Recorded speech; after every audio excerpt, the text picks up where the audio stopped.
When I foreclose, all we have to do is notify the owner of the property. That's it. The judge signs it off and says, here's your deed. You own it. I don't have to go through probate. I have to do none of that. But what happens if the owner's dead?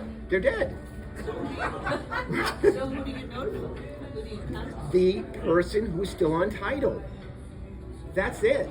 So they're not around, so it's easy to have a judge sign it Yeah. off. So remember, is when you're doing a tax lien auction, you're buying the lien on the property.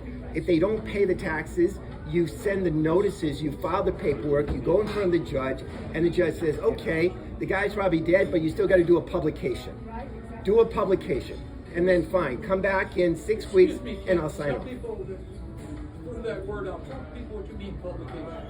Publication is a newspaper publication that you have to tell to the world, okay, that you are now going to be processing and foreclosing on the property.